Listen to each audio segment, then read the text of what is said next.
Friends, आज की class simultaneous linear equation की दूसरी क्लास है। लास्ट क्लास में हमने साइमल्टेनियस लीनियर इक्वेशंस के बेसिक कॉन्सेप्ट्स को समझा। साइमल्टेनियस लीनियर इक्वेशंस क्या होते हैं, इनकी ज़रूरत क्यों है और इक्वेशन कैसे बनाते हैं, और सॉल्व करने के जो 5 डिफरेंट मेथड्स होते हैं, graphical method, substitution method, method of elimination, और इसके बाद कंपैरिजन मेथड और मेथड ऑफ क्रॉस मल्टीप्लिकेशन। ये सारे मेथड को हमने डिटेल में समझा था और एग्जाम्पल प्रॉब्लम ले करके सबको सॉल्व करके देखा था। तो इस क्लास में हम पूरी तरह से फोकस करेंगे प्रॉब्लम सॉल्विंग पे।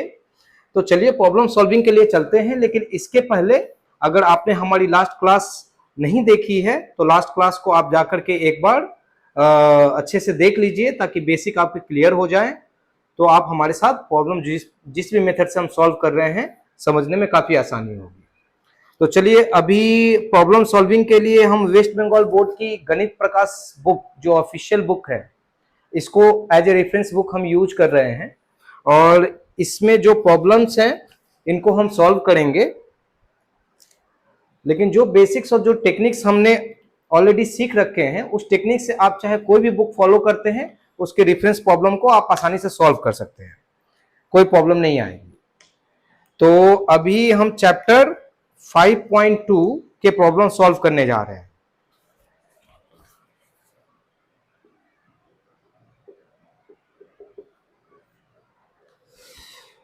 प्रॉब्लम है, let us draw the graph of following simultaneous equations and write whether they are solvable or not, and if they are solvable let us write that particular solution or 3 solutions in case they have infinite number of solutions. Okay, तो चलिए इसमें दिक्कत यही आने वाली है कि problems के डिस्क्रिप्शंस जो हैं वो काफी बड़े बड़े हैं, तो उन्हें इस बोर्ड पे लिख करके और दिखाने में थोड़ा टाइम कंज्यूम होगा। लेकिन स्टार्ट करते हैं। यहां पे प्रॉब्लम है, solve graphically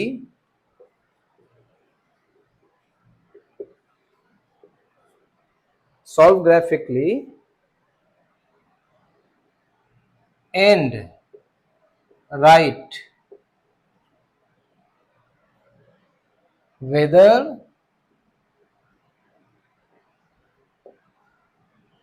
they are solvable or not. If they are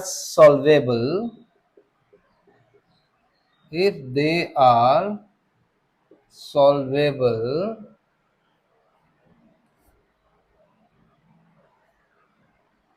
let us write the particular solution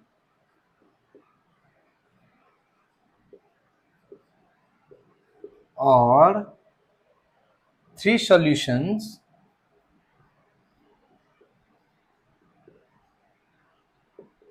if they have infinite solutions, infinite number of solutions.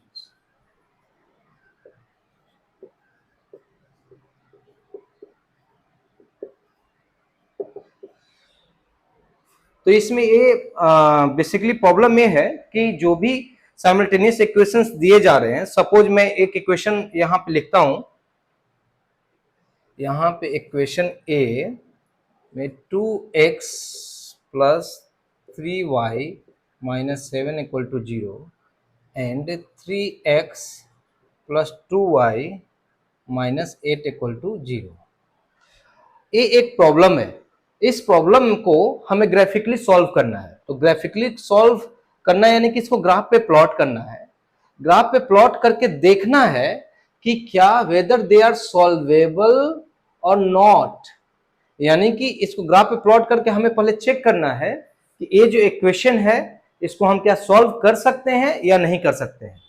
नहीं कर सकते तो बात वहीं पे खत्म हो जाती है। अगर कर सकते हैं, सॉल्व कर सकते हैं, देन आप राइट द पर्टिकुलर सॉल्यूशन। तो इसके बाद में जो सॉल्यूशन है वो आप लिखिए। अब सॉल्वेबल केस में जब भी दो साइमल्टेनियस इक्वेशन सॉल्वेबल होते हैं तो उनमें दो केस होते हैं, एक तो ए कि एक डिफिनिट सॉल्यूशन होता है और दूसरा होता है कि इनफाइनाइट सॉल्यूशन होता है। तो यहां पे ए यही कहना चाहता है कि अगर सॉल्वेबल है, अगर सॉल्वेबल है तो अगर डेफिनिट सॉल्यूशन है तो इसको लिखिए, और इनफाइनाइट सॉल्यूशन है देन थ्री सॉल्यूशंस आपको लिखना है। ठीक है, तो ग्राफिकली इसको कैसे प्लॉट करेंगे और कैसे सॉल्व करेंगे ये हम लोग लास्ट क्लासेज में अच्छी तरह से सीख चुके हैं, और इसको उस हिसाब से हम प्लॉट करके देख लेंगे कि भाई इसके सॉल्यूशंस होने हैं या नहीं होने हैं। इसके बाद में एम्पिरिकली हमने यहाँ पे कुछ वहां से डिडक्शंस निकाले थे, यानी कि कुछ फॉर्मूले हमने डेवलप किए थे जिससे हम इक्वेशंस को चेक करके ये समझ जाते थे कि भाई ये इक्वेशन सॉल्वेबल है या नहीं। एक्चुअली मैं अभी ग्राफ प्लॉट करने नहीं जा रहा क्योंकि ऑलरेडी हम इस चीज पे बहुत माइन्यूटली डिस्कस कर चुके हैं। तो आप लास्ट क्लास में आप देखोगे तो कैसे ग्राफ प्लॉट करते हैं आप खुद कर लोगे, ठीक। और उसके बाद सॉल्वेबल है या नॉन सॉल्वेबल है सारी चीज आप डिसाइड कर लोगे। तो बेसिकली ये मुझे बनाने की कोई जरूरत नहीं है, इसमें जो भी चीजें हैं अगर लास्ट क्लास को आप फॉलो करते हो तो सब बना लोगे।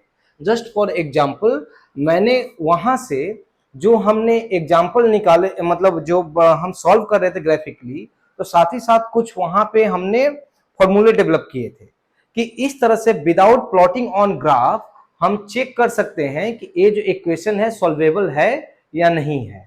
तो हम अब उस पॉइंट पे जस्ट फोकस करेंगे कि हम ग्राफ पे इसको प्लॉट नहीं करेंगे, और मैं जस्ट इसको ऐसे ही चेक करके देख लेंगे कि भाई ये सॉल्वेबल है या नहीं है। अगर सॉल्वेबल है तो कैसे सॉल्यूशन निकालते हैं, इसके 3-4 मेथड, जो ऑलरेडी 4 मेथड है, ग्राफिकल मेथड तो एक है ही, उसके अलावा जो 4 इंपेरिकल मेथड्स हैं उस मेथड से किसी भी मेथड से आप इसको सॉल्व कर सकते हो, और ये भी हम लास्ट क्लासेस में बहुत अच्छे से देख चुके हैं।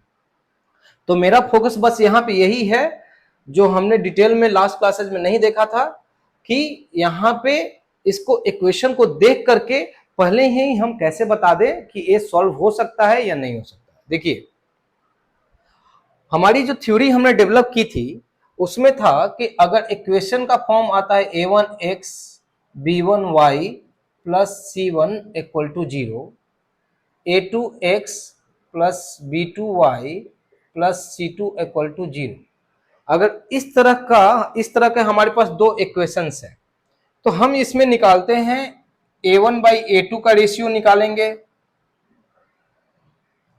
b1 बाई b2 का रेशियो निकालेंगे एंड c1 बाई c2 का रेशियो निकालेंगे। ठीक है, चेक क्या करते हैं हम, अगर ऐसा है कि a1 by a2 is not equal to b1 by b2 is not equal to c1 by c2, अगर ये तीनों ही डिफरेंट है देन होगा डेफिनिट सॉल्यूशन, डेफिनिट सॉल्यूशन यानी डेफिनिट सॉल्यूशन होगा। ठीक, अगर ऐसा होता है कि a1 by a2 equal to b1 by b2 equal to c1 by c2, then क्या होगा, इनफाइनाइट सॉल्यूशन, इनफाइनाइट सॉल्यूशन। ठीक, एक कंडीशन 1 है, एक कंडीशन 2 है। ठीक,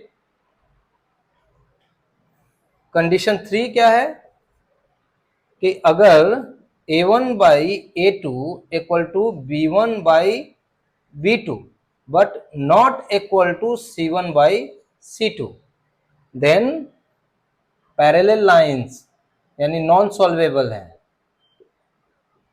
non solvable, non solvable parallel lines, parallel lines. ठीक है, तो हम अभी क्या करेंगे, हर इक्वेशन में यहां पे a1 की जगह पे 2 है, a2 की जगह पे 3 है, b1 की जगह पे 3 है, b2 की जगह पे 2 है, c1 की जगह पे -7 है और c2 की जगह पे -8 है। ठीक, तो हर इक्वेशन में हम पहले ए रेशियो निकालेंगे और रेशियो निकालने के बाद में इन तीन कंडीशन पे चेक करेंगे।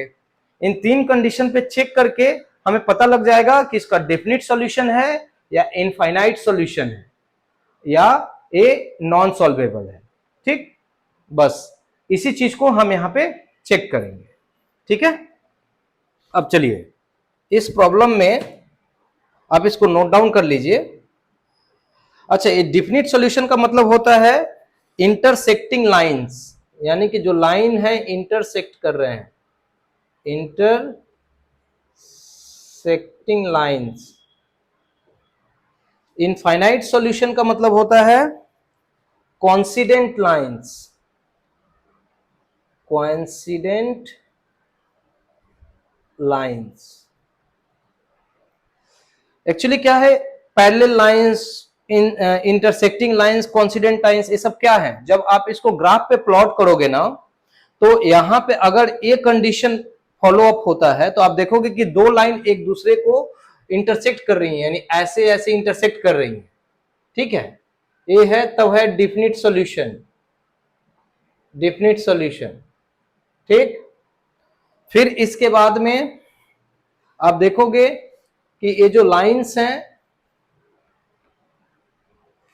जो दो इक्वेशंस हैं, ए लाइन आई, दूसरी लाइन भी इसी के ऊपर में आ रही है,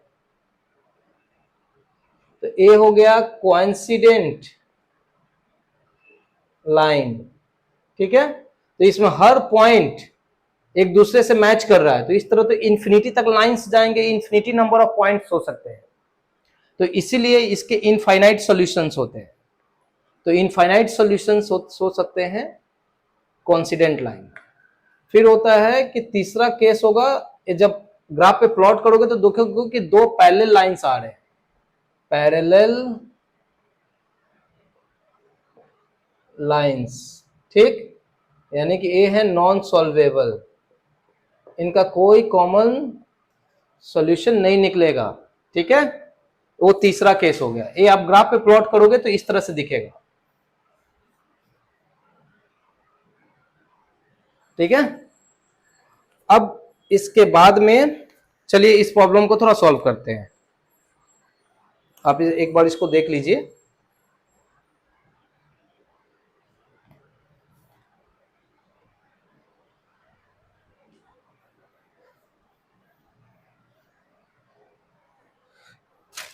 सबसे पहले यहां पे हम लिखेंगे hair a1 by a2 equal to क्या है, 2/3 b1 by b2 equal to 3/2। इसके बाद c1 by c2 equal to है -7/-8। ठीक, ऐसा हो गया। as we can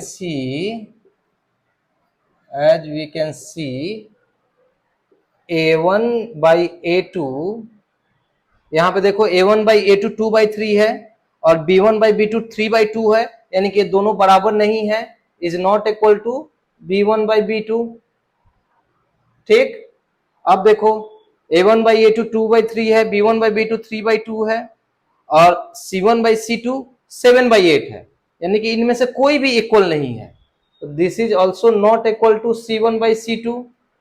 ठीक, hence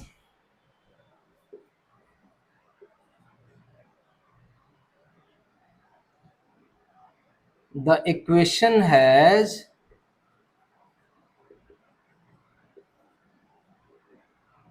a definite solution। ठीक, तो पहला पॉइंट तो आपको निकल गया कि इसका मतलब इस इक्वेशन का एक डेफिनेट सॉल्यूशन है। अब बोल रहा है कि अगर डेफिनेट सॉल्यूशन है तो वो सॉल्यूशन बताइए, सॉल्यूशन क्या होगा, तो इसको सॉल्व करना है, यानी कि अब इस इक्वेशन को सॉल्व करना है। आप ये समझ जाओ कि ये जो था ये इक्वेशन का पार्ट 1 था कि आपने डिफाइन कर लिया, अब इसको सॉल्व करना है। सॉल्व करना है तो आप ले लो 2x plus 3y minus 7 equal to 0, equation 1 करो, और यहां पे है 3x plus 2y minus 8 equal to 0 equation 2 करो। ठीक, अब जैसे हमने लास्ट क्लासेज में सीखा था कि हम इसको किसी भी मेथड से सॉल्व कर सकते हैं। चलिए अभी इसको एलिमिनेशन मेथड से सॉल्व करते हैं। एलिमिनेशन मेथड में क्या करेंगे, या x या y दोनों में से किसी कंपोनेंट को मुझे गायब करना है। तो गायब करने, यहाँ पे 2x है, यहाँ पे 3x है। मैं यहाँ पे क्या करूंगा कि इस इक्वेशन को मैं x वाले कंपोनेंट को टारगेट कर रहा हूं, तो x वाले कंपोनेंट को गायब करने के लिए दोनों तरफ मुझे इक्वल वैल्यू आनी चाहिए। तो इसके लिए क्या करूंगा, यहाँ ऊपर वाले को मैं 3 से मल्टीप्लाई करूंगा, नीचे वाले को 2 से मल्टीप्लाई करूंगा इस पूरे इक्वेशन को। तो इसमें क्या होगा, 3 से मैं मल्टीप्लाई करूंगा तो 3 इंटू 2x 6x हो जाएगा, और यहाँ पे 2 से 3 को मल्टीप्लाई करूंगा तो 2 इंटू 3 6x हो जाएगा। सिर्फ x की वैल्यू चेंज नहीं होगी, सब चेंज हो जाएगा, क्योंकि ये 3 मैंने इस इक्वेशन में दोनों तरफ मल्टीप्लाई किया, इस पार्ट में भी और इस पार्ट में भी। तो 0 इंटू 3 0 ही रहेगा, और इस पार्ट में 3 से जितना मल्टीप्लाई करेंगे उतना आएगा। मेरा फोकस ये सब करने का ये था कि मैं x वाले कंपोनेंट को गायब करना चाहता हूं। तो अभी ये करने के बाद में इसको हम लिखते हैं बाई 1 इंटू 3 माइनस, यानी क्या करेंगे तो गायब होगा, यानी कि ab 6x तो प्लस करने से तो 12x हो जाएगा। तो क्या करूंगा, पहले इक्वेशन में से दूसरे को माइनस करूंगा, तो 1 इंटू 3 माइनस इक्वेशन 2 इंटू 2। ठीक, वी गेट क्या मिलेगा हमको, करके देख लेते हैं। आप पहले इसको मल्टीप्लाई कर लो, 6x plus 9y minus 21 equal to 0, और यहां पे आ जाएगा 6x plus 4y minus 16 equal to 0। अब ऊपर वाले में से, यानी कि इसमें से इसको माइनस करना है, तो इसके नीचे का साइन सबका चेंज होगा। ये प्लस है तो ये माइनस हो जाएगा, माइनस है तो ये प्लस हो जाएगा। अब ये देखो 6x, ये प्लस 6x है, माइनस 6x है, कैंसिल्ड आउट। 9y से माइनस 4y जाएगा, बचेगा 5y, माइनस 21 में से प्लस 16 करो तो आएगा माइनस 5 इक्वल टू 0, और 5y इक्वल टू 5, और y equal to 5/5 that's equal to 1। ठीक है, तो अब हमको आ गया यहां पे y equal to 1। Now putting the value of y in equation 1, ये जो इक्वेशन 1 है तो इसमें y का वैल्यू पुट कर दो। नाउ देखो, एलिमिनेशन से हमने क्या किया, x वाले पार्ट को हटा दिया, सिर्फ y वाला पार्ट रह गया, तो y की वैल्यू हमें आराम से मिल गई। अब y की वैल्यू मिल गई तो यहाँ पे y की वैल्यू पुट कर देने से x की वैल्यू निकल जाएगी। Now putting the value of y in equation 1 we get, क्या मिलेगा हमको, इक्वेशन 1 में 2x था, प्लस क्या था 3 इंटू वाई, तो 3 इंटू वाई का वैल्यू है 1 माइनस 7 दैट्स इक्वल टू 0। अब देखो, और ये क्या हो जाएगा, 2x 1 इंटू 3 और माइनस 7, तो ये हो गया माइनस 4 इक्वल टू 0, और x इक्वल टू क्या हो जाएगा, ये 4/2 दैट्स इक्वल टू 2। ठीक है, hence x equal to 2, y equal to 1 answer. ठीक, तो यहां पे आपने देखा कि इस प्रॉब्लम के दो कंपोनेंट थे, दो पार्ट थे बेसिकली। पहला पार्ट था कि हमें ये चेक करना है कि ये सॉल्वेबल है या नहीं, जो कि हमने चेक किया इस तरह के रेशियो निकाल करके।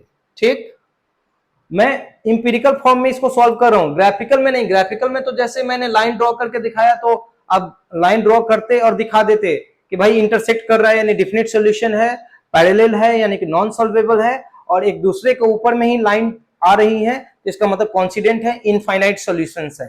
ठीक, तो वो आप कर लोगे, क्योंकि वो ऑलरेडी हम बहुत बार डिस्कस कर चुके हैं। मैं इसको उस पार्ट को डिस्कस कर रहा हूं जब अगर ग्राफिकली सॉल्व करने के लिए नहीं बोले, या जस्ट ऐसे ही बोले कि आप इसको सॉल्व करके देखो कि ये इसके डेफिनिट सॉल्यूशंस इसके सॉल्यूशन डिफिनिट है, इनफाइनाइट है या नॉन सॉल्वेबल है, तब इस तरह से हम इसको सॉल्व करते हैं। ठीक, और एग्जैक्ट वैल्यू कैसे निकालते हैं, ये बाय मेथड ऑफ एलिमिनेशन यहां पे हमने सॉल्व करके देखा, और ये मेथड ऑफ एलिमिनेशन के बारे में भी अच्छे से हमने चर्चा किया है। ठीक है, चलिए, तो इस तरह से यहां पे इस प्रॉब्लम का सॉल्यूशन निकल गया, कंप्लीट है। अब एक चीज आप देखोगे कि अगर ये बोलता है कि अगर इनफाइनाइट सॉल्यूशंस होंगे तो 3 सॉल्यूशंस आप बताइए। ठीक, तो चलिए इस टाइप का एक प्रॉब्लम हम देखेंगे, और उसके बाद में बाकी जो इसके प्रॉब्लम्स है वो आपको खुद सॉल्व कर लेने होंगे।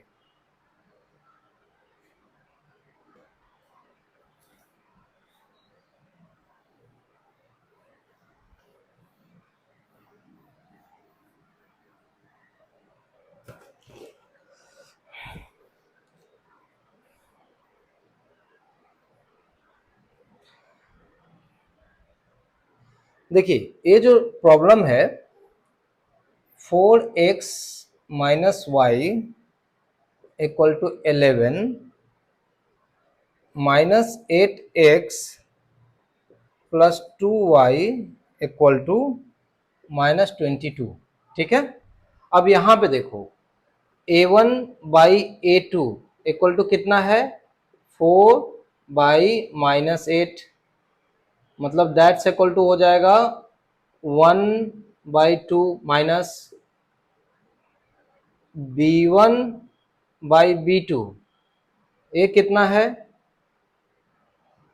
-1/2। ठीक है, अच्छा c1/c2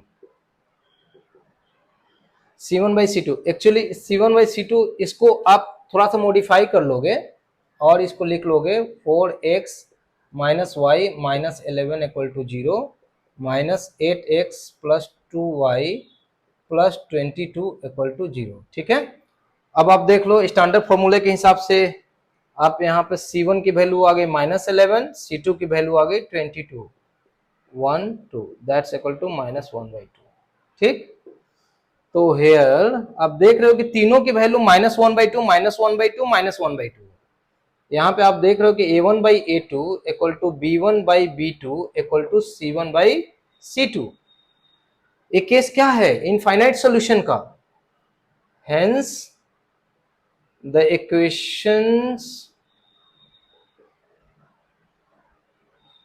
आर कोइंसिडेंट यानी कोइंसिडेंट लाइन का इक्वेशन है ये, एंड हैज इनफाइनाइट सॉल्यूशंस, और इसके इनफाइनाइट सॉल्यूशंस होंगे। ठीक, तो ये तो पहला पार्ट हो गया।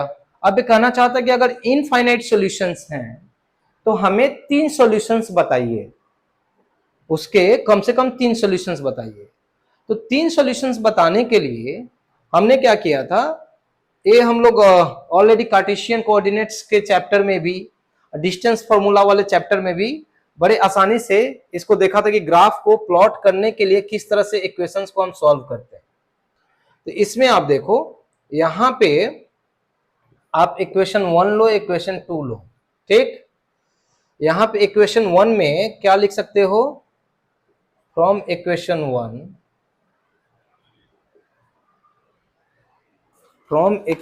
1 आप यहां पे लिखो 4x equal to y plus 11, that is x equal to y plus 11/4। ऐसे आप लिख सकते हो उस इक्वेशन को, यानी ये 4x माइनस वाई माइनस 11 है, दोनों इक्वल टू के इधर के साइड में आए, साइन चेंज हो गई, फिर यहाँ पे 4 मल्टीप्लाइड था, दूसरे साइड में गया तो डिवीजन हो गया। ठीक, अब बताइए इससे हमें क्या करना होता है, हम इसके बाद में चूंकि आपको 3 सॉल्यूशंस चाहिए यानी कि 3 पॉइंट्स चाहिए, तो हम यहाँ पे इसको एक ब्लॉक बनाते हैं x और y का 1 2 3। ठीक, अब देखो यहां पे x इक्वल टू क्या है, y प्लस 11/4। अब मान लो y की वैल्यू आप कुछ भी रखो, y की वैल्यू मैंने रखी 0, तो y की वैल्यू मैंने 0 रखी।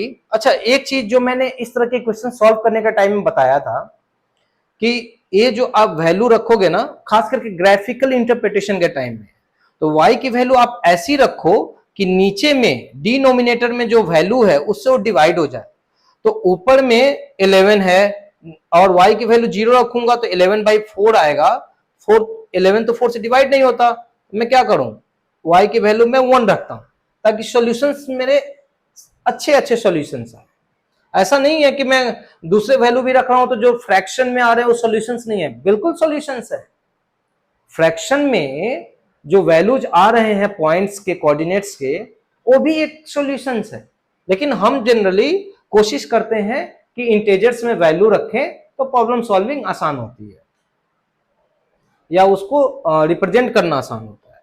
तो y की वैल्यू 1 रखा, आप देखो अब यहाँ पे y की वैल्यू 1 रखोगे तो 11 + 1 = क्या हो जाएगा, यहाँ पे आप इसको लिखोगे फॉर y = 1, x = क्या होगा 1 + 11/4 दैट्स = 12/4 दैट्स = 3, यानी कि a वैल्यू आई 3। ठीक है, अब यहां पे देखो ये तो अब y की वैल्यू अगर मैं 5 रखूं तो 11 और 5 16 हो जाएगा। फॉर y = 5, x = क्या होगा 5 + 11/4 दैट्स = 16/4 दैट्स = 4, यानी y की वैल्यू हमने अगर 5 रखी है तो x की वैल्यू आ रही है 4।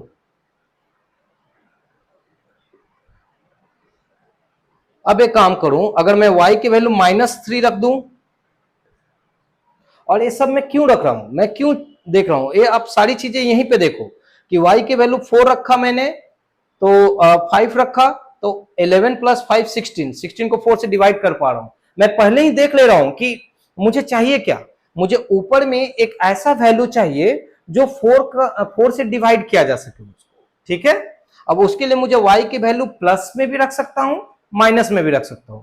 मैंने दो वैल्यू प्लस में रख दिए, मैं एक वैल्यू देखूं कि 4 से 12 डिवाइड हो सकता है, 16 डिवाइड हो सकता है, 8 भी तो डिवाइड हो सकता है। तो 8 यहां पे लाने के लिए मुझे क्या करना पड़ेगा, y 11 में से 3 माइनस करने होंगे, तो y की वैल्यू -3 मैं कर देता हूं।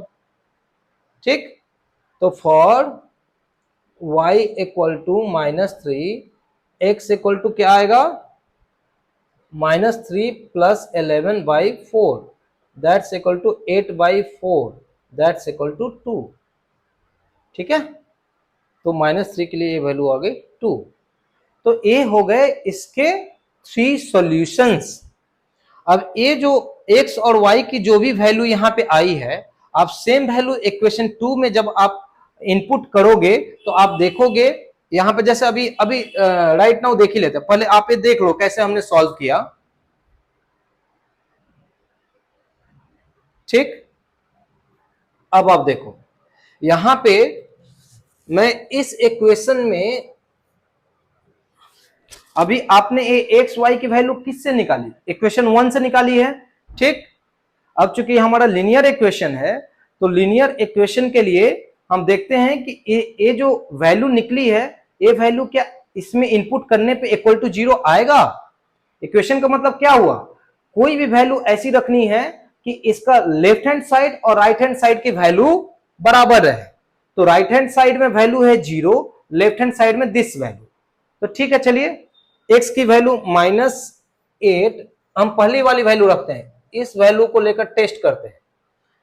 तो -8 x की वैल्यू क्या है इंटू 3 प्लस 2 इंटू y की वैल्यू क्या है 1, क्या है प्लस 22। तो यहां पे आप देखो दैट्स इक्वल टू -24 और ये 22 और +2 हो जाएगा +24 दैट्स इक्वल टू 0। बिल्कुल सेटिस्फाई कर रहा है। ये हमने राइट हैंड साइड को सॉल्व करते करते हम देख रहे हैं कि एक्स वाई की जो भी वैल्यू हमने रखी ये अल्टीमेटली लेफ्ट हैंड साइड यानी कि 0 आ रही है। तो यानी कि ये जो सॉल्यूशन है ये इस इक्वेशन में भी काम कर रहा है। तो ये तीनों सॉल्यूशन ही इसके लिए भी, इक्वेशन 1 के लिए भी और इक्वेशन 2 के लिए भी, दोनों के लिए ही वैलिड है। ठीक है, तो यहां पे जो बोला जा रहा था कि 3 सॉल्यूशंस निकालो, आपको ये चेक करके दिखाने की जरूरत नहीं है, ये मैंने जस्ट आपको समझाने के लिए दिखाया है। आपको बस चेक करके देखना है कि अगर a1/a2, b1/b2, c1/c2 अगर इस तरह से अगर वैल्यू सेम आती है तो इसका मतलब कॉन्सिडेंट लाइंस है और इनफाइनाइट सॉल्यूशंस। अब उसमें बोलता है कि इनफाइनाइट सॉल्यूशंस हैं तो 3 सॉल्यूशन निकालिए। देखिए फाइनाइट सॉल्यूशंस होंगे तो कैसे उसको सॉल्व करना है वो हमने देखा। उसके जो मेथड है, ग्राफिकल मेथड है, कंपैरिजन मेथड है, method of substitution, method of elimination and method of cross multiplication. Total 5 method है। लेकिन अगर इनफाइनाइट सॉल्यूशंस हैं तो उसमें से अगर 3, 4, 5 जो भी सॉल्यूशन निकालने हैं तो उसका तरीका यही है जो हमने अभी एक्सप्लेन किया। ठीक है, तो इसको आप लोग एक बार अच्छे से समझ लीजिए कि इस तरह के प्रॉब्लम को कैसे सॉल्व करते हैं। अब इसके बाद बाकी जो प्रॉब्लम्स है इसमें मैं यहां पे बोर्ड पे लिख रहा हूं, लेकिन वो आप घर पे प्रैक्टिस कीजिएगा क्योंकि वो जस्ट प्रैक्टिस के लिए है, उसमें सीखने के लिए कुछ नहीं है। आइडियाज यही है, बस उन्हें आपको प्रैक्टिस करना है। ठीक है, तो अब मैं इसको डिलीट करता हूं।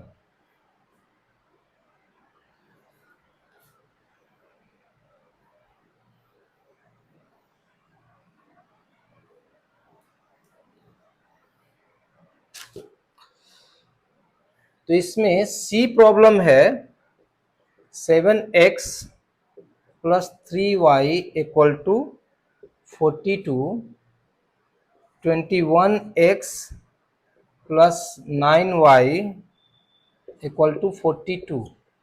ठीक है, तो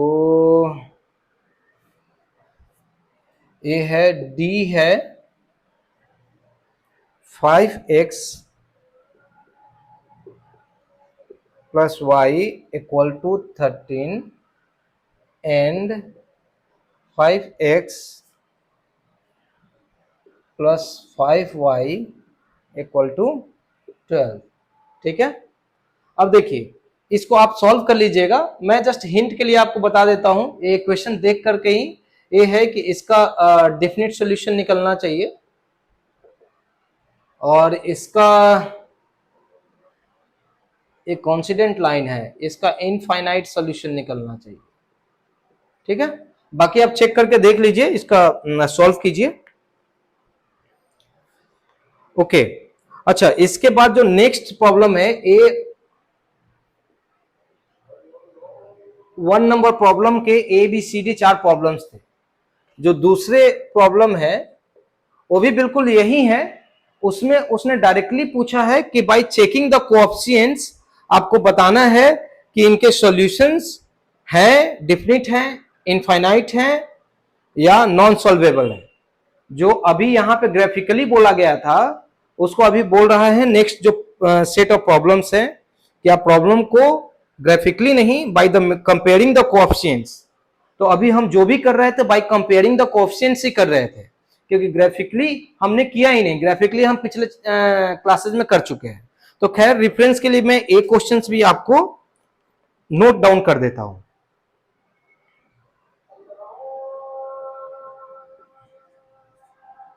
बाय कंपेयरिंग कोएफिशिएंट्स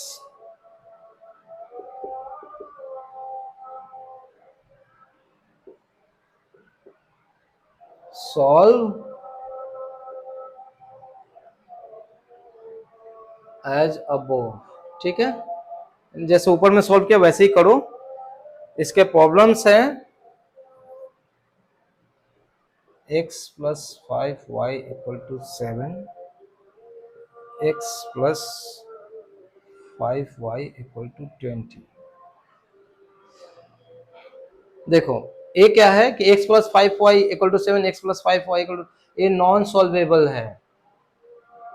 आप कोएफिशिएंट के मेथड से करके देख लोगे, नॉन सॉल्वेबल आएगा B. 2x plus y equal to 8, 2y minus 3x, 2y minus 3x equal to -5। इसका डेफिनेट सॉल्यूशन आएगा, आप चेक करके देख लेना। C 5x plus 8y, 5x plus 8y equal to 14, 15x, 15x plus 24y equal to 42। ठीक, इसमें देखो a1 by a2 5 by 15 1 by 3 आया, 8 बाई 24 1 बाई 3 आया, और 14 बाई 42 1 बाई 3 आया, तीनों इक्वल है, तो यानी कि ये कॉन्सिडेंट है, इनफाइनाइट सॉल्यूशंस है, इनफाइनाइट सॉल्यूशंस। ठीक, D 3x plus 2y, 3x plus 2y equal to 6, 12x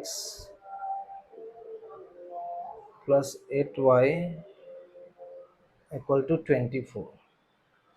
okay, इसमें देखो a1 बाई a2 यानी 1 by 4, b1 by b2 1 by 4, और यहाँ पे c1 बाई c2 ये भी 1 बाई 4, तो ये सारे के सारे ही कोएफिशिएंट्स इसके इक्वल हैं, तो भी ये क्या हुआ, कॉन्सिडेंट ही हुआ ना ये, इनफाइनाइट सॉल्यूशंस, इनफाइनाइट सॉल्यूशन। ठीक है, बाकी आप समझदार हो, समझ रहे हो कैसे सॉल्व करना है।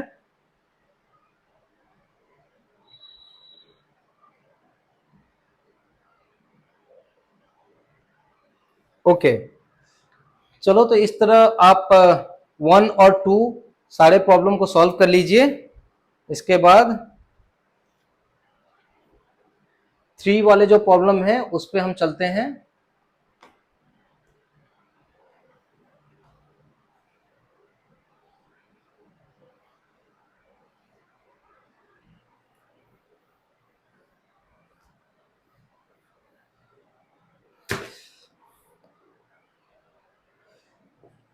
थ्री नंबर में प्रॉब्लम जो है, determine the relation of ratios of same variables and constants of the pairs of equations and write whether the, देखिए वही चीज है जो हम अभी डिस्कस कर चुके हैं। Determine the relations of ratios of the same variables of the same variable and constant of the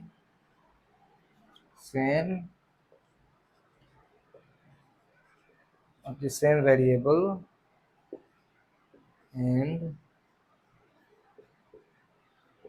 and constants of the following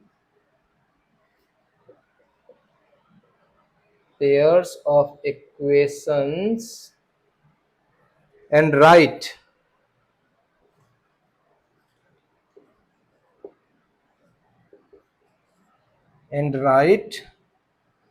whether the graphs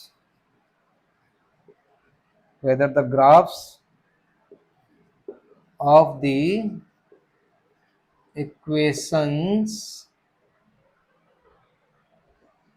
will be parallel,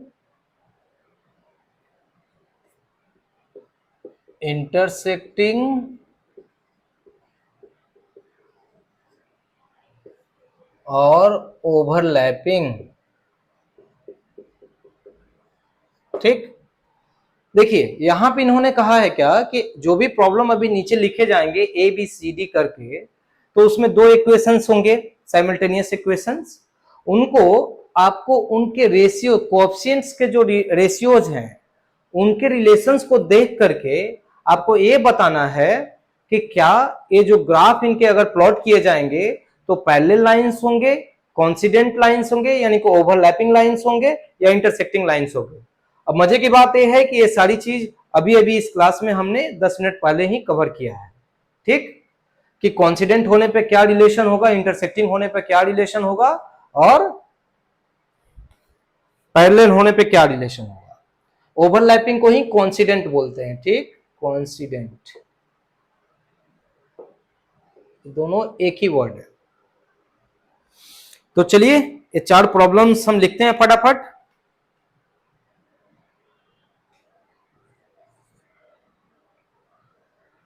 five x plus 3y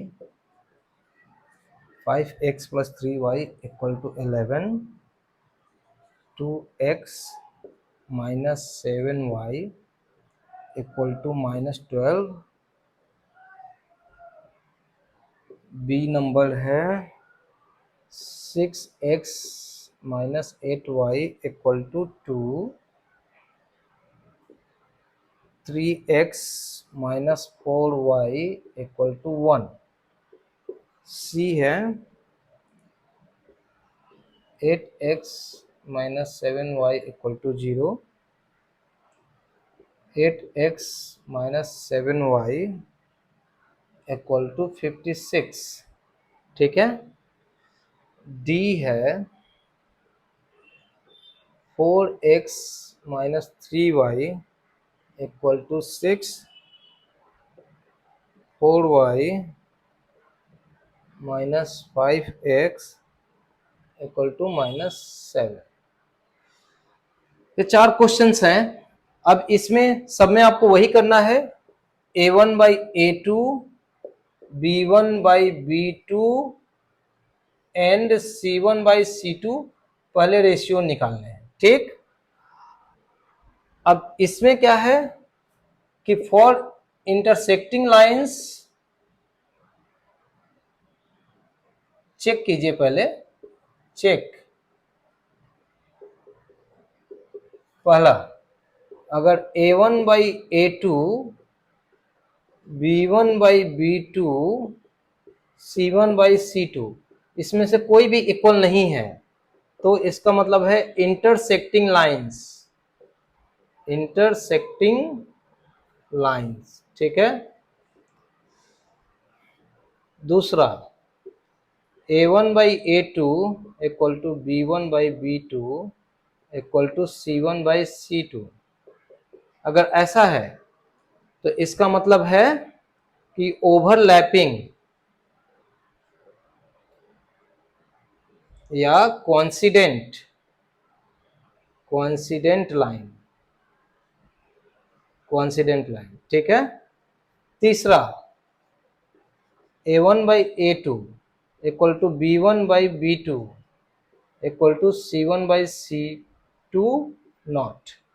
ठीक, यानी कि ये दो बराबर है लेकिन ये c1 by c2 के बराबर नहीं है, तो ये क्या है, पैरेलल लाइंस है।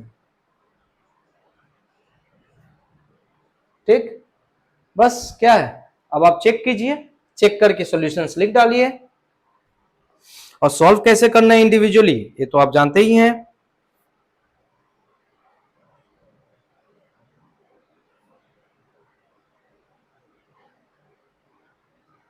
ओके, चलिए, तो इस तरह से प्रॉब्लम नंबर 3 भी आसानी से आप सॉल्व कर सकते हैं। नेक्स्ट प्रॉब्लम की तरफ चलते हैं।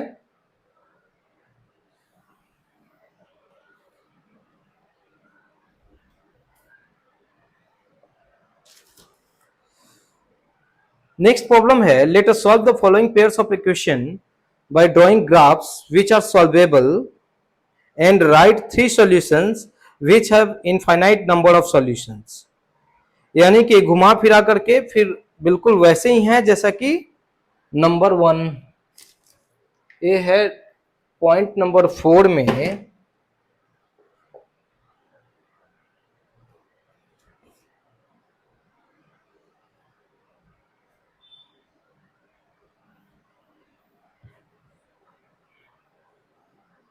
प्रॉब्लम है solve following pairs of equation by drawing graphs. Solve following pairs of equations by drawing graph which are solvable, drawing graphs which are solvable, and write three solutions which have infinite number of solutions. Graph which are solvable, which are solvable, and write three solutions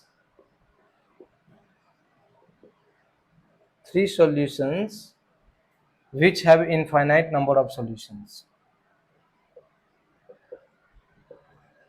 which have infinite number of solutions। ठीक है, चलिए कुछ problem मैं लिख देता हूं, इसके बाद इस पर डिस्कस करते हैं कि ये कहना क्या चाहता है। इसके भी 4-5 प्रॉब्लम्स हैं। 4x + 3y = 20, 8x + 6y = 40, 4x + 3y = 20, 12x + 9y = 20, 4x + 3y = 20, 3x/4 - y/8 = 1, d p - q = 3, p/3 + q/2 = 6।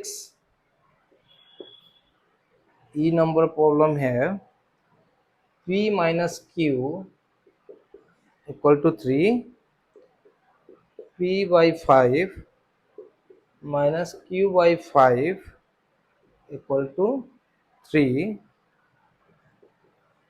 f p - q = 3, 8p - 8q = 5। नया इसमें कुछ भी नहीं है, बस मैंने रेफरेंस सॉल्व करने के लिए, प्रैक्टिस के लिए सारे प्रॉब्लम्स लिख दिए। ये कहना क्या चाहते हैं यहाँ पे कि ये जो प्रॉब्लम्स हैं इनको आप ग्राफ पे प्लॉट कीजिए। ठीक, तो ग्राफिकल सॉल्यूशन आपको निकालना है। ग्राफ को प्लॉट कीजिए, अगर सॉल्वेबल का मतलब अगर इंटरसेक्टिंग है तो जहां पे पॉइंट ऑफ इंटरसेक्शन है वो पॉइंट ऑफ इंटरसेक्शन आप बताइए। ठीक, अच्छा, पॉइंट ऑफ इंटरसेक्शन ये सारी चीजों के लिए आप कार्टेशियन कोऑर्डिनेट्स की जो हमारी क्लासेस है ना उसको आप एक बार अच्छे से देखिए। कार्टेशियन कोऑर्डिनेट्स इन ग्राफ, वहां पे हमने बहुत अच्छे ढंग से इस चीज को एक्सप्लेन किया है कि पॉइंट ऑफ इंटरसेक्शन मतलब ग्राफ प्लॉट कैसे करते हैं, पॉइंट ऑफ इंटरसेक्शन क्या होता है, उसको कैसे निकालते हैं, उसकी वैल्यू। ठीक है, ग्राफ पेपर पे। तो इस तरह से आप इन सारे इक्वेशंस को आप वहां पे प्लॉट कीजिए। पॉइंट ऑफ इंटरसेक्शन निकलता है तो पॉइंट ऑफ इंटरसेक्शन की वैल्यू रखिए, और अगर लाइन कोइंसिडेंट है यानी कि ओवरलैपिंग लाइन है तो 3 सॉल्यूशंस आपको निकालने होते हैं। 3 सॉल्यूशंस देखिए इंपिरिकल फॉर्मूला में कैसे निकालेंगे वो तो मैंने आपको दिखा दिया था कि बॉक्स बनाकर एक्स वाई की वैल्यू कैसे निकालेंगे, अभी जस्ट प्रीवियसली हमने इसको देखा। अगर ग्राफ पे अगर आपको देखना हो 3 सॉल्यूशंस निकालने हैं तो आप सपोज एक्स वाई है, यहां पे आपकी एक लाइन हुई ऐसे, ठीक, जो दूसरी लाइन है वो भी बिल्कुल सेम टू सेम इसी के ऊपर में आ रही है, तो इसीलिए तो इसको ओवरलैपिंग लाइंस बोलते हैं।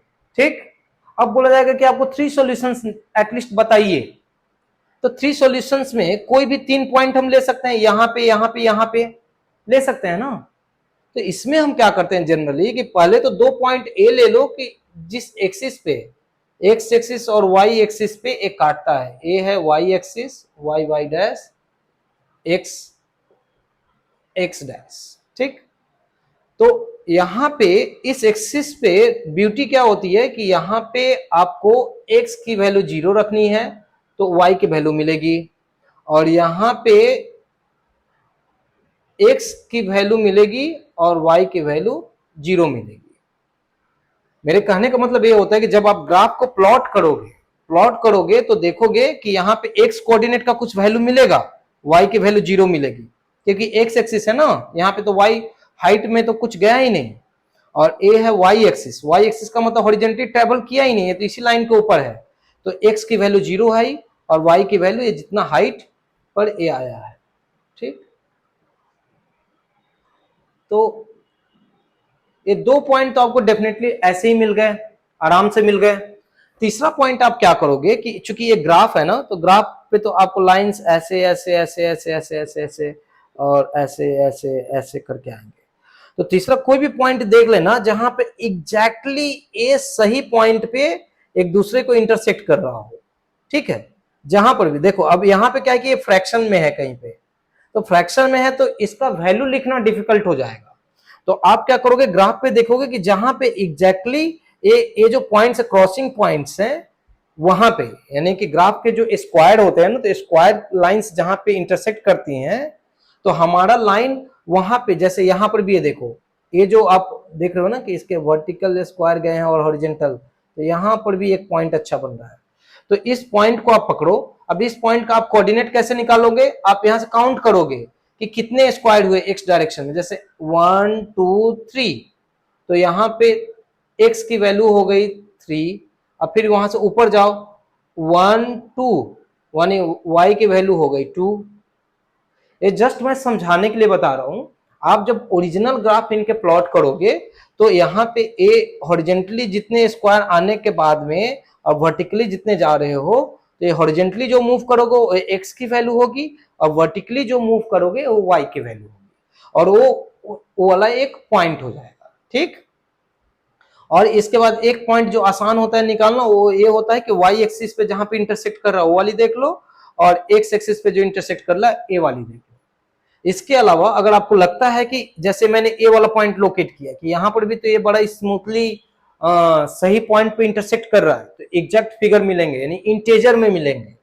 ए मैंने क्यों लिया, क्योंकि मुझे इंटेजर में मिल रहा है ना भाई, पॉइंट तो ए भी है, लेकिन ये देखो ये स्क्वायर के कहीं बीच में कहीं पे आ रहा है। अब मैं कैसे मेजर करूंगा उसको, क्योंकि 1 2 और यहाँ पे ये कितना आया 2.5 आया, 2.6 आया, बोलना डिफिकल्ट है ना। तो इसीलिए हम लोग जहां पे स्क्वायर ग्राफ के जो स्क्वायर पैटर्न्स होते हैं उसके कॉर्नर को, यानी कि एग्जैक्टली इंटरसेक्शन पे अगर लाइन थ्रू गुजर रही है, इंटरसेक्शन को इंटरसेक्ट करते हुए लाइन जा रही है, तो वो एक डिफिनिट पॉइंट मिलता है, ठीक है। तो यहां पे आपको जो भी करना है ग्राफिकली प्लॉट करना है, और उस पे 3 पॉइंट देखने, 3 पॉइंट आप देख लो ग्राफिकली प्लॉट करके कि वो वाले पॉइंट्स जो इंटेजर आपको ए देते हैं, ठीक है, जिनके और जिनके मतलब कोऑर्डिनेट्स इंटेजर में आते हैं। आपको लगेगा आपने जो भी लाइन बनाई, यार ये लाइन तो इतनी छोटी ही रह गई, इसमें तो पता ही नहीं लग रहा, मतलब ठीक ठाक डिफाइन नहीं कर पा रहे हो कि कौन सा एग्जैक्टली इंटरसेक्ट कर रहा है। तो मैंने आपको एक चीज और बताया था कि आप ये जो लाइन है, भले ही आपने छोटा प्लॉट किया है, लेकिन आप इसको इन्फिनिटी तक उसी डायरेक्शन में ऐसे यहां पे स्केल प्लॉट कीजिए और इसको एक्सटेंड कर दीजिए सीधी रेखा में, फिर यहां पे आप स्केल प्लॉट कीजिए और इसी लाइन को पीछे की तरफ एक्सटेंड कर दीजिए। जहां पर भी पॉइंट कट रहा है, यानी इधर भी अगर पॉइंट कट रहा है और एग्जैक्ट पॉइंट आ रहा है, तो ये भी पॉइंट आप ले सकते हो। जैसे यहां पे कट रहा है, एग्जैक्ट पॉइंट आ रहा है, तो ये भी आप ले सकते हो, ठीक है। तो इस तरह से आप 3 पॉइंट डिसाइड करेंगे, ठीक। चलिए, तो इसके साथ ये वाला चैप्टर भी जो है, ये चैप्टर नहीं, इस तरह के जो भी प्रॉब्लम्स हैं आप आसानी से सॉल्व कर लोगे। अच्छा, इसमें एक चीज ये जो आ रही है ना, p minus q equal to 3, फिर p by 3 plus q by 2 equal to 6, तो इससे घबराना कुछ नहीं है। ये मान लो इक्वेशन 1 था, ये इक्वेशन 2 था, तो इक्वेशन 2 को थोड़ा सा सिंप्लीफाई करना पड़ेगा। आप देखो 2 और 3 का एलसीएम आता है 6, ये ऊपर में आ जाएगा 2p plus 3q equal to 6 और 2p plus 3q equal to 36। तो ये इक्वेशन 1 हो गया। अगर इसको इक्वेशन 2 अगर आपने शुरू में लिख दिया तो इसको इक्वेशन 3 लिख दो, हो गया। तो इक्वेशन 2 3 ना लिख करके इसको 2a लिख दो। इक्वेशन 1 लिखा, इसको 2 लिखा, तो इसको 2a लिख दो, ठीक। या 2 ही रहने दो ना, इसको कोई दिक्कत नहीं है, इसको 2 ही रखो। हाँ, इसको और करके आपने इसको इक्वेशन 2 दे दिया। अब आप देख लो ए जिस फॉर्म में है ए भी उसी फॉर्म में है। अब आप आसानी से सॉल्व कर सकते हैं, कोई दिक्कत नहीं है।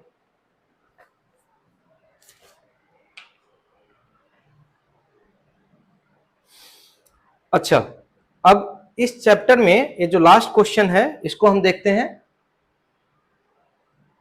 चलिए मैं इसको डिलीट करता हूं।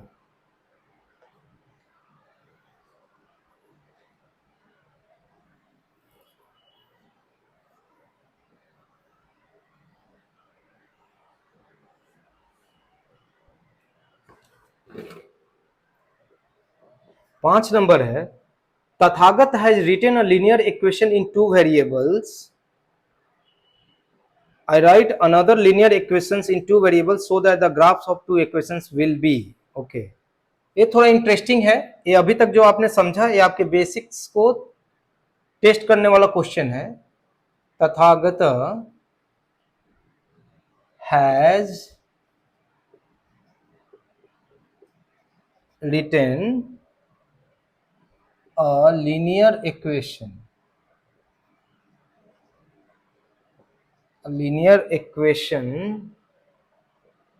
in 2 variables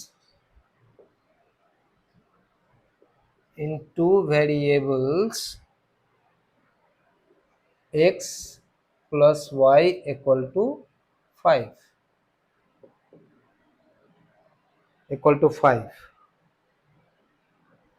Now write another equation, another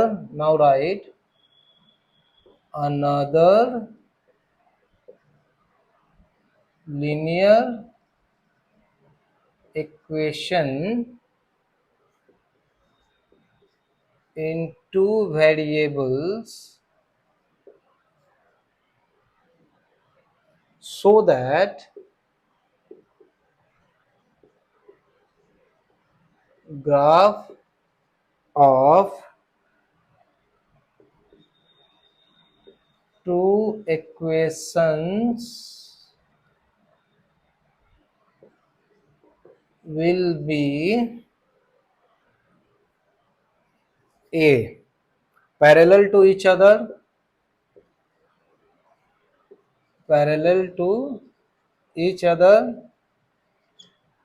B, intersecting,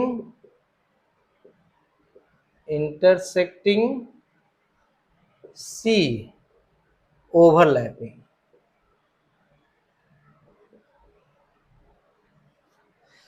यहां पे प्रॉब्लम ये है कि तथागत ने एक इक्वेशन बनाया है x plus y equal to 5।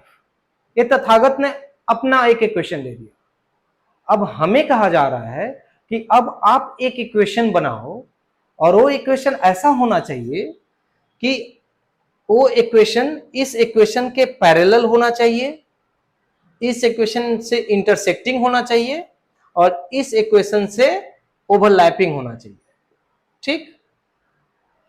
यहां पे आप देखोगे कि इक्वेशन है x plus y minus 5 equal to 0, ठीक। यहां पे a1 equal to 1, b1 equal to 1 और c1 इक्वल टू है -5। पैरेलल के लिए हमें क्या करना होता है? Condition A, for parallel for parallel lines हमारा कंडीशन क्या है कि A1 by A2 equal to B1 by B2 but not equal to C1 by C2। ठीक है, तो इसका मतलब यह है कि सबसे पहले A1 by A2 equal to B1 by B2, ये दो चीज फॉलो होनी चाहिए। तो मान लो कि मेरा यहां पे A1 1 है,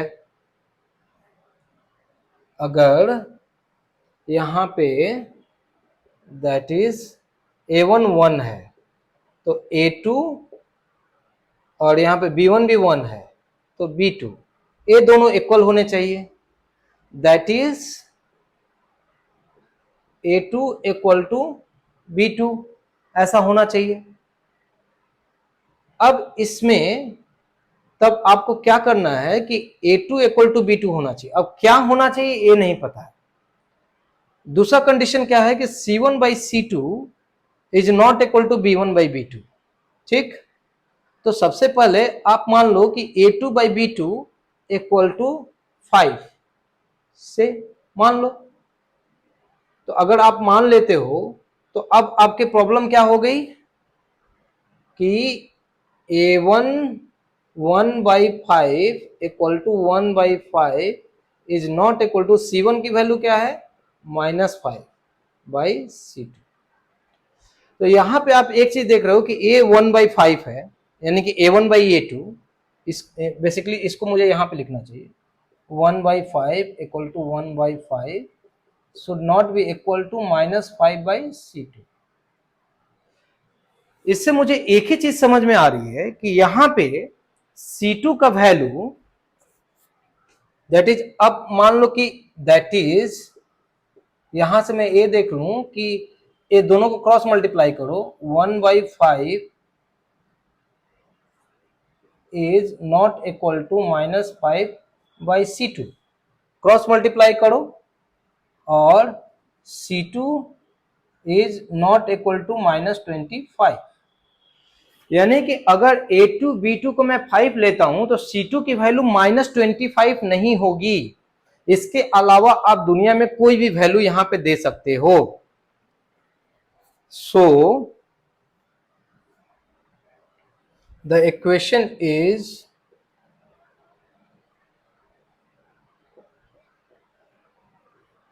A2 B2 की वैल्यू आपने 5 ली है तो 5x प्लस 5y, और इसके बाद C2 की वैल्यू कुछ भी हो सकती है -25 के अलावा, तो आप इसको 20 ले लो, दैट्स इक्वल टू 0। ये हो गया इक्वेशन फॉर पैरेलल लाइन। ठीक है, तो इस तरह से आप पैरेलल लाइन का इक्वेशन को सॉल्व करोगे। यहां पे आप एक चीज देखोगे, यहां पे हमने 5 माना, आप 5 की जगह पे 4 3 6 -5 कुछ भी लिख सकते हो। ठीक है, A2 B2 को 1 मैंने नहीं लिया क्योंकि बाय डिफॉल्ट A1 B1 1 ही है। अगर मैं A2 B2 को भी 1 ले लेता हूं तो एग्जैक्टली सेम इक्वेशंस हो जाते हैं, लेकिन उसमें भी चूंकि पैरेलल लाइंस हैं तो मैं सेम भी ले सकता हूं, यानी A2 B2 इक्वल टू 1 भी मैं ले सकता हूं, कोई दिक्कत नहीं। यहां पे टोटल चीज बस एक ही पॉइंट पर आकर फंसी है कि C2 की वैल्यू, यहां पे A2 B2 की जो भी वैल्यू आप ले रहे हो तो वहां से डिसाइड होता है कि C2 की वैल्यू क्या नहीं हो सकती है। क्या हो सकती है वो नहीं, क्या नहीं हो सकती है, क्योंकि होने के लिए इसकी इनफाइनाइट चॉइसेस हैं। नहीं होने का बस एक ही पॉइंट है कि बस -25 नहीं होगा। ठीक है, यानी कि 30 नंबर से कम आने पर आप फेल हो जाते हो। ठीक, 30 नंबर से ज्यादा आने पर आप पास हो जाते हो। तो बस यही है कि फेल नहीं होना है, और बाकी उसके बाद पास में 80%, 90%, 100% जो भी उठाना है उठाना है। ठीक, तो यहां पे -25 अगर गलती से भी अगर आप लिख देते इस इक्वेशन में, या ये टोटली डिपेंडेंट है A2 B2 पे। इसी तरह यहां पे अगर A2 B2 की वैल्यू चेंज करते हो तो C2 की वैल्यू चेंज हो जाती है। तो ए इसके साथ कोऑर्डिनेटेड वैल्यू है, तो ये जो वैल्यू आएगा उस वैल्यू के अलावा कोई भी वैल्यू आप यहाँ पे इनपुट करोगे तो वो पैरेलल लाइंस आएंगे। ठीक है, अब आता है इंटरसेक्टिंग लाइंस। दूसरा क्या है, parallel to each other, intersecting to each other. तो चलिए ए एक इक्वेशन है, इसको आप ये कर सकते हो, इसका सॉल्यूशन बता सकते हो। अच्छा, ये भी सॉल्यूशन डेफिनेट नहीं है, आप ये नहीं सोचना कि आपने सॉल्यूशन निकाला तो कोई दूसरा भी यही सॉल्यूशन निकालेगा, नहीं। एक लाइन के तो हजारों पैरेलल लाइंस हो सकते हैं ना भाई। ये एक लाइन पैरेलल है, ए भी एक पैरेलल है, ए भी एक पैरेलल है, ए भी पैरेलल है, ए भी पैरेलल है, ए भी पैरेलल है।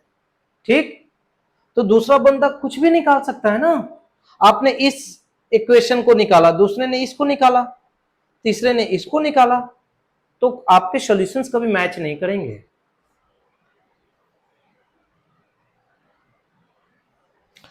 सेम वे में अगर इंटरसेक्टिंग लाइंस है, तो जैसे ए एक लाइन है, तो मेरी एक लाइन है इंटरसेक्ट कर रही है, तो क्या इस लाइन को यही इंटरसेक्ट कर सकती है? नहीं भाई, दूसरी लाइन भी हो सकती है, तीसरी लाइन भी हो सकती है, चौथी लाइन भी हो सकती है, पांचवी लाइन भी हो सकती है।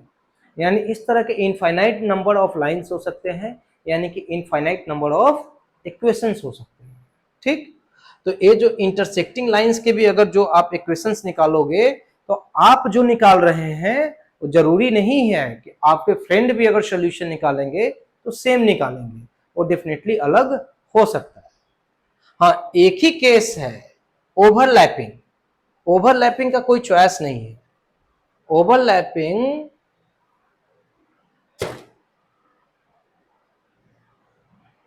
जो ये है का मतलब इसी लाइन के ऊपर में एक दूसरी लाइन आ रही है।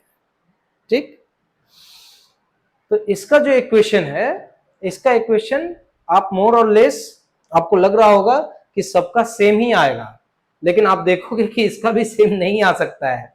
इसका भी सॉल्यूशन जो जिस तरह से उसके कोएफिशिएंट्स रखता है उस हिसाब से उसके वैल्यू जा सकते हैं। क्योंकि यहाँ पे देखिए हम क्या करें, कोएफिशिएंट के रेशियोज में सारी बातें डील कर रहे हैं। ठीक, तो 5/10 1/2 होता है, 4/8 1/2 होता है, 6/12 1/2 होता है। तो कहीं पे किसी ने कोएफिशिएंट्स कुछ रखा, हमने कोएफिशिएंट कुछ रखा। ठीक, तो इसके हिसाब से क्या होगी कि चीजें चेंज हो जाएंगी। तो मान लो कि अगर हम 1/2 का रेशियो लेकर के चल रहे हैं तो हमारी इक्वेशन आएगी। अगर कोई यहाँ पे जैसे A1 B1 C1, अब यहाँ पे किसी ने इसका जो रेशियो है A1/A2 का 1/5 ले लिया, तो उसके इक्वेशंस दूसरे बन जाएंगे। चलिए अभी इसको देख लेते हैं, अभी बनाते हैं इसको। पैरेलल लाइंस के लिए तो ये फॉर्मूले होंगे। अगर इंटरसेक्टिंग लाइंस है तो इंटरसेक्टिंग लाइंस का मतलब क्या है कि A1/A2 is not equal to B1/B2 and is not equal to C1/C2। तो इसका मतलब ये क्या कहना चाहते हैं कि यहाँ पे A1 equal to 1 है, यानी कि 1/A2 is not equal to 1/B2 is not equal to C1 है -5/C2। ठीक, यानी ये आपस में बराबर नहीं होने चाहिए। ओके, नॉट इक्वल टू, ये होने ही नहीं चाहिए। तो बेसिकली ये क्या कहना चाहता है, आप सिर्फ इन दोनों को ले लो, इस बॉक्स को लो, तो 1/A2 is not equal to 1/B2, that is A2 is not equal to B2। इसी तरह आप ए वाला बॉक्स ले लो। ठीक, तो यहां पे आप देखोगे कि A2 is not equal to B2, यहां पे आप देख लो कि 1/B2 is not equal to -5/C2, that is C2 is not equal to -5/B2। ठीक, अब इसी तरह C2 को 1/A2 के साथ में ले लो, 1/A2 is not equal to -5/C2, that is C2 is not equal to -5/A2। यानी अभी आप जो इक्वेशन बनाएंगे इंटरसेक्टिंग लाइंस के लिए, तो उसके लिए ये 3 कंडीशन फॉलो होने चाहिए। ठीक है, ये 3 कंडीशन फॉलो होने चाहिए। तो सबसे पहली बात है कि A2 is not equal to B2, तो A2 B2 आपस में बराबर नहीं होंगे। ठीक है, C2 is not equal to 5 times B2 और C2 is not equal to 5 times A2।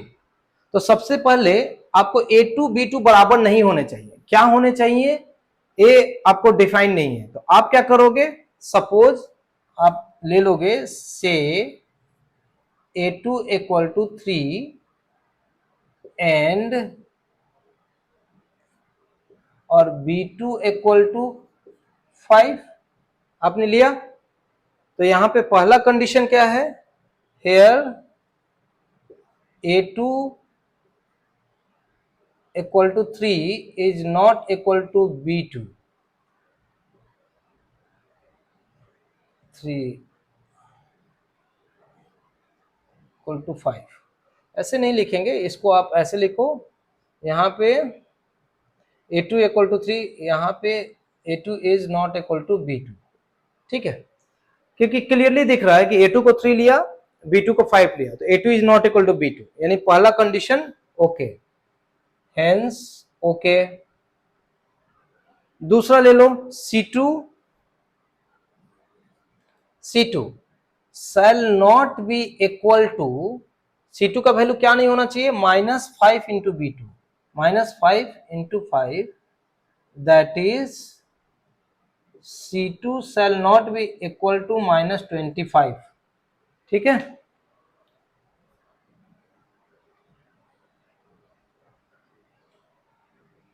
-25। यहां पे आप कंडीशन दे दो 1, एक कंडीशन दो 2, इसको कंडीशन दो 3। ठीक है, अब यहां पे हेंस ओके। अब ये दूसरा वाला है कि C2 दूसरे कंडीशन से यहां पे लिख दोगे कि फ्रॉम कंडीशन 2, फ्रॉम कंडीशन 2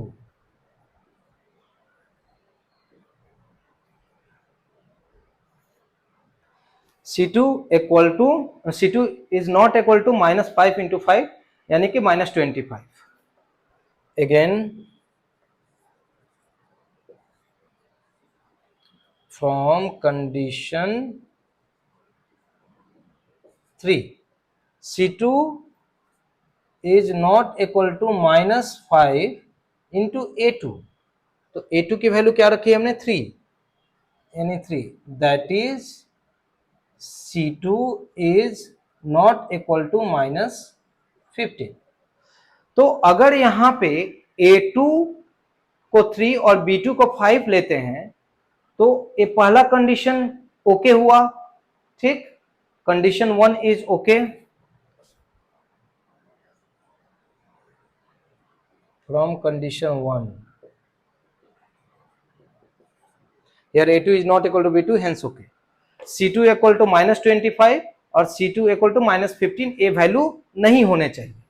तो मेरा प्रॉब्लम क्या हुआ कि अब देखिए, पहले में लास्ट वाले में हमने सॉल्व किया था, तो आया था क्या कि A1 A2 की वैल्यू, A2 और B2 की वैल्यू क्या हो सकती है, और C2 की वैल्यू एक सर्टेन वैल्यू छोड़कर बाकी कुछ भी हो सकता है। यहां पर आप देखिए कि A2 और B2 की वैल्यू भी हमने एज्यूम कर ली पहले कंडीशन से। पहला कंडीशन क्या था, A2 should not be equal to B2, तो नहीं था, तो हमने A2 को 3 मान लिया, B2 को 5 मान लिया। आप A2 के जगह पर 6 मान सकते थे और B2 के जगह पर 8 या 7 भी मान सकते थे, तो उसमें भी ये दोनों बराबर नहीं है, तो पहला कंडीशन आपका सॉल्व हो जाता। लेकिन ये पहले कंडीशन से बाकी दो कंडीशन डिराइव हो रहे हैं, अटैच्ड हैं, तो इसलिए मैं बोल रहा हूं कि A2 और B2 की वैल्यू जो आप लेते हो उससे डिपेंड करता है कि C2 की वैल्यू क्या क्या नहीं हो सकती है। यहां पे नॉट इक्वल टू, यानी C2 की वैल्यू -25 और -15 नहीं होनी चाहिए। तो ठीक है, -15 और -25 के अलावा बहुत सारे वैल्यू हैं, मैं 5 ले लेता हूं। ठीक है,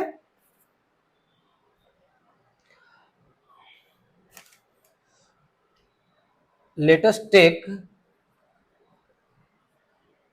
take C2 इक्वल टू 7 ले लिया, ठीक, which satisfies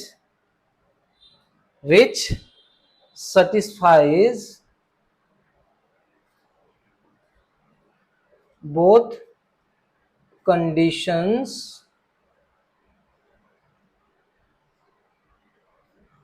2 and 3, ठीक है। तो हो गया मेरा, मैंने यहां पे स्टेटमेंट दे दिया कि let us take C2 equal to 7 which satisfies both conditions 2 and 3। तो हो गया, A2 की वैल्यू मिल गई, B2 की वैल्यू मिल गई, C2 की वैल्यू मिल गई। तो अब इक्वेशन बना दो। इक्वेशन क्या होगा,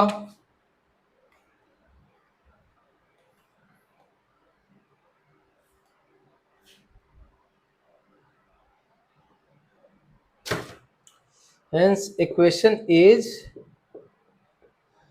A2 की वैल्यू क्या है, इक्वेशन बेसिकली है क्या, A2x plus B2y plus C2 equal to 0। A2 की वैल्यू है 3x, B2 की वैल्यू है 5, तो 5y, C2 की वैल्यू क्या हमने रखी है 7, that's equal to 0। Hence answer हो गया। आपने एक दूसरी इक्वेशन बना दी जो कि इंटरसेक्टिंग है। ओके, ठीक है।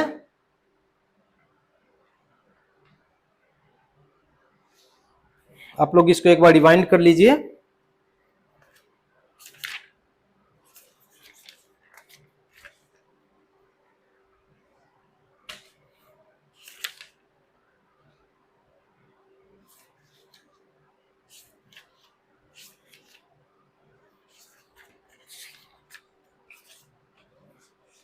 ठीक है, अब चलिए, अब देखते हैं कि यहां से अगर लाइन ओवरलैपिंग है तो ओवरलैपिंग का सॉल्यूशन इसी तरह से कैसे निकाल सकते हैं।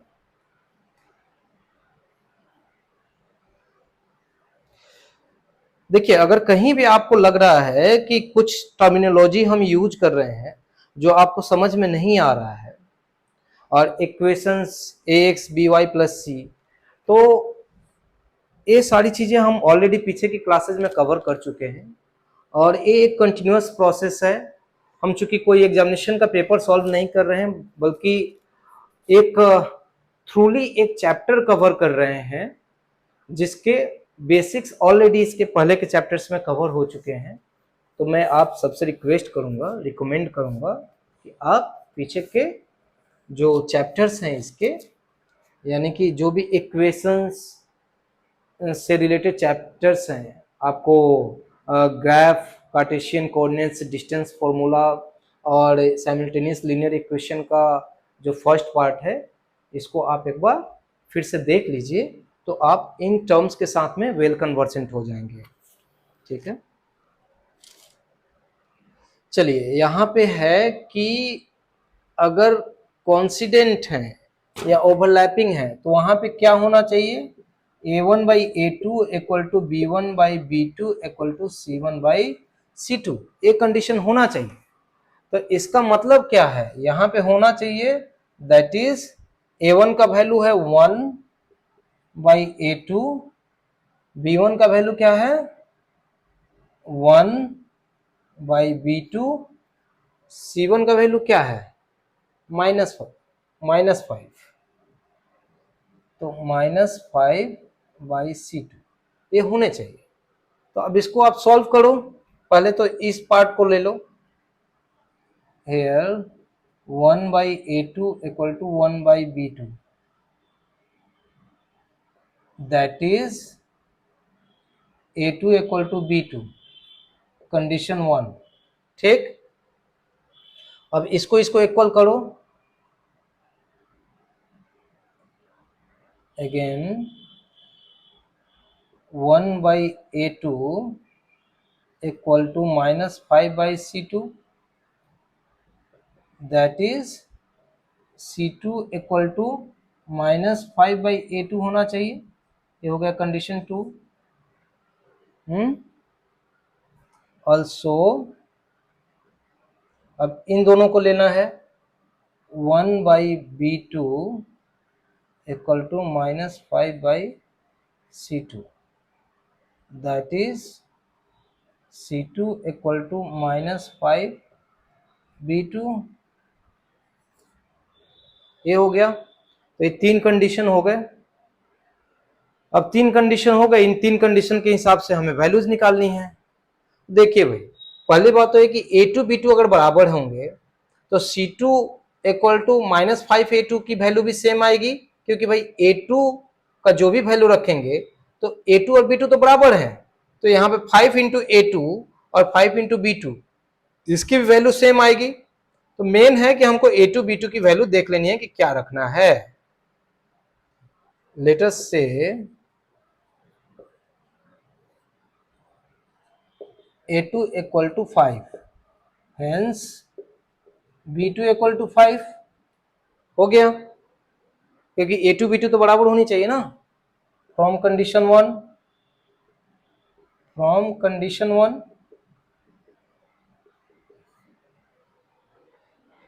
देखो, फॉर पैरेलल लाइंस एक कंडीशन है। अब इस कंडीशन को हमने 3 पार्ट में तोड़ा तो 3 कंडीशन बने, सब कंडीशंस हैं बेसिकली, सब कंडीशन। लेकिन आप कंडीशन 1 ही लिखो, ज्यादा टर्मिनोलॉजी में नहीं जाना है, प्रॉब्लम सॉल्व करना है। तो यहाँ पे ये 3 प्रॉब्लम्स आए, 3 कंडीशंस आए, इन कंडीशन को सॉर्ट आउट करना है, मतलब इसके हिसाब से आपको प्रॉब्लम के सॉल्यूशंस निकालने हैं। A2 और B2 की वैल्यू बराबर होनी चाहिए, लेकिन A2 और B2 क्या होना चाहिए कुछ नहीं बताया। तो ठीक है, हमने अपने से ले लिया, मुझे 5 अच्छा लगा, मैंने ले लिया। A2 की वैल्यू 5, तो B2 की वैल्यू 5 होना चाहिए फ्रॉम कंडीशन 1। ठीक, फ्रॉम कंडीशन 2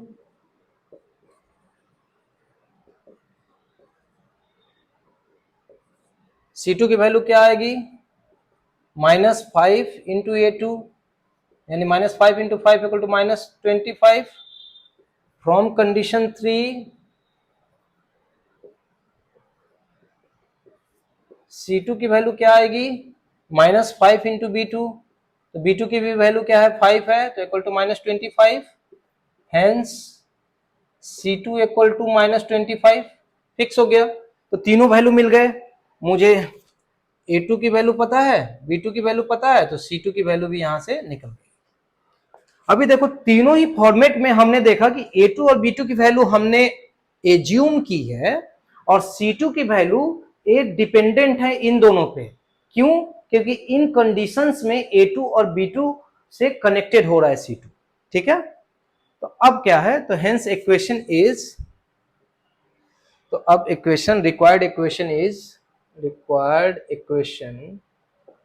इक्वेशन क्या है, A2x plus B2y plus C2 equal to 0। अच्छा, ये जो लाइन है आप पहले ही लिख देना कि लेट अस से द इक्वेशन इज, ये आप लिख देना, ये तो डायरेक्टली हमने फॉर पैरेलल लाइंस का ये फॉर्मूला ले लिया। तो लेट अस से इक्वेशन इज, लेट अस से required equation is, required equation is, मतलब आप पहले ही बता दोगे कि हम एज्यूम करते हैं कि जो रिक्वायर्ड इक्वेशन होगा वो ए होगा, तभी तो उसके बाद में आप रेशियो निकाल रहे हो कि for parallel lines A1/A2, B1/B2, C1/C2, इस तरह करके आप निकाल रहे हो। ठीक है, तो ए है। अब आपको क्या करना है, यहाँ पे A2 की वैल्यू दीजिए, B2 की वैल्यू दीजिए, C2 की वैल्यू दीजिए। मैं इस पार्ट को डिलीट कर रहा हूं। अच्छा, डिलीट नहीं करता हूं मैं, जस्ट यहाँ पे आपको डायरेक्ट आंसर लिखता हूं। A2 की वैल्यू है 5x, B2 की वैल्यू है 5y, और प्लस C2 की वैल्यू क्या है, -25।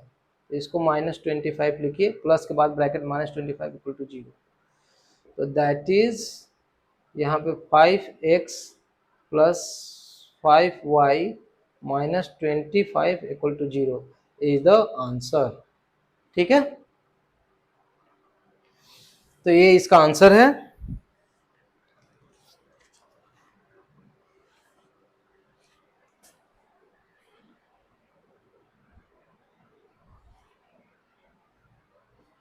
एक क्लास लगभग 1.5 घंटे की हो चुकी है, तो इस पार्ट को हम यहीं पे स्टॉप करेंगे। इसमें भी कुछ थ्योरी और कुछ एक्स्ट्रा इंटरप्रिटेशंस थे, कुछ नई चीजें हमने सीखी। जो नेक्स्ट पार्ट होगा इसमें डायरेक्टली प्रॉब्लम सॉल्व करेंगे हम, और प्रॉब्लम सॉल्व करेंगे जो बाकी 3 मेथड्स हैं, जो 4 मेथड्स हैं, method of elimination, method of substitution, method of cross multiplication, और इसके बाद मेथड ऑफ कंपैरिजन। तो वहां पे मेथड्स क्या हैं हम एक्सप्लेन नहीं करेंगे। देखिए चैप्टर तो आपको बहुत सारे हैं, आपको सेम प्रॉब्लम को बोला जाएगा डिफरेंट तरह से आपको सॉल्व करना है, तो सबको सॉल्व करके और यहाँ पे मैं दिखाऊंगा तो फिर आप क्या प्रैक्टिस करोगे। यहाँ पे हमारा आइडिया ये है कि आपको बेसिक्स की अंडरस्टैंडिंग दी जाए, प्रॉब्लम सॉल्व किए जाएं, जो डिफिकल्ट प्रॉब्लम्स है उनको सॉल्व कैसे किया जा सकता है, तो इसकी टेक्निक हम आपको समझाएंगे। तो जो नेक्स्ट पार्ट होगा उसमें हम वही करेंगे, जो डिफिकल्ट प्रॉब्लम्स हैं तो उनको कैसे सोचे हम, मैं कैलकुलेशन नहीं दिखाऊंगा, उसमें कैलकुलेशन आप खुद ही करोगे, तो उसको कैसे सोच करके एक सिंप्लीफाइड फॉर्म में ले आएं और कैसे सॉल्व करेंगे। ठीक है, तो नेक्स्ट पार्ट में होपफुली हम लोग कम टाइम में बहुत ज़्यादा कवर करेंगे। तो चलिए मिलते हैं नेक्स्ट पार्ट में।